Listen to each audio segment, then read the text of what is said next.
नमस्कार, ये आकाशवाणी शिमला है। अब आप ज्ञान ठाकुर से प्रादेशिक समाचार सुनिए।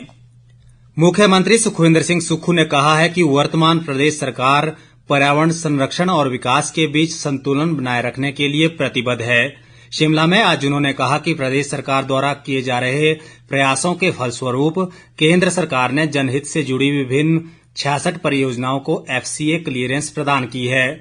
मुख्यमंत्री ने कहा कि इसके अलावा प्रदेश सरकार ने केंद्र से 77 सैद्धांतिक स्वीकृतियां भी सुनिश्चित की हैं, जिनमें शोंगटोंग थाना प्लाऊ विद्युत परियोजना, शैक्षणिक संस्थान, हेलीपोर्ट, पेयजल आपूर्ति और सड़क अधोसंरचना परियोजनाएं शामिल है। उन्होंने कहा कि सरकार ने FCA और FRA मामलों की निगरानी के लिए उपायुक्तों, मंडलीय वन अधिकारियों और अन्य एजेंसियों के प्रतिनिधियों की अध्यक्षता में जिला स्तरीय समितियों का गठन किया है।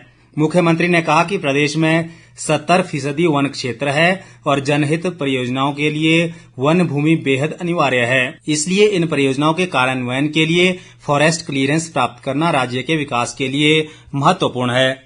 प्रदेश के सरकारी कर्मचारियों को सितंबर माह का वेतन 1 अक्टूबर और पेंशन का भुगतान 9 अक्टूबर को किया जाएगा। एक सरकारी प्रवक्ता ने आज शिमला में ये जानकारी देते हुए बताया कि वित्त विभाग द्वारा सरकारी कोषागार में होने वाले नकदी के प्रवाह की समीक्षा करने के बाद ये निर्णय लिया गया है। गौरतलब है कि पिछले माह प्रदेश के कर्मचारियों को वेतन 5 सितंबर और पेंशनरों को 10 सितंबर को पेंशन का भुगतान किया गया था। राजधानी शिमला के उपनगर संजौली में मस्जिद में हुए अवैध निर्माण के विरोध में जगह जगह पर धरने प्रदर्शन कर सरकार पर दबाव बनाया जा रहा है। इस कड़ी में आज शिमला सहित प्रदेश के हर जिले में प्रदर्शन किए गए। शिमला के उपायुक्त कार्यालय के बाहर हिंदू संगठनों ने केंद्र सरकार से वक्फ बोर्ड को समाप्त करने और हिमाचल में बन रही अवैध मस्जिदों व मजारों के निर्माण पर रोक लगाने की मांग को लेकर जमकर नारेबाजी की। इसे लेकर उपायुक्त को ज्ञापन भी सौंपा गया। देवभूमि संघर्ष समिति ने गत दिनों वाम दलों के Shimla for piece and harmony banner तले आयोजित किए गए शांति व सद्भावना मार्च पर सवाल उठाए।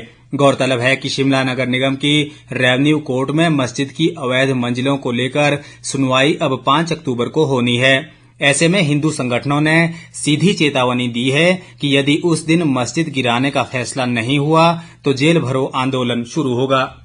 राज्य सरकार युवाओं को रोजगार व स्वरोजगार के अवसर तैयार करने के उद्देश्य से बाजार मांग के अनुरूप प्रशिक्षण प्रदान करने पर बल दे रही है।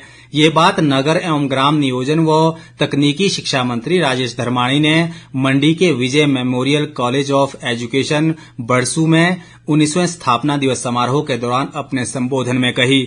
उन्होंने कहा कि अध्यापक परिवर्तन लाने में महत्वपूर्ण भूमिका निभाते हैं। धर्माणी ने कहा कि तकनीकी महाविद्यालयों में आर्टिफिशियल इंटेलिजेंस, मशीन लर्निंग और ड्रोन टेक्नोलॉजी सहित अन्य आधुनिक व भविष्योन्मुखी कोर्स आरंभ किए जा रहे हैं। उन्होंने कहा कि वर्तमान में AI का प्रचलन तेजी से बढ़ रहा है और भविष्य में हमें अपना स्थान बनाए रखने के लिए अधिक से अधिक स्किल मैन पावर तैयार करनी होगी ताकि अन्य लोगों के साथ प्रतिस्पर्धा कर सके।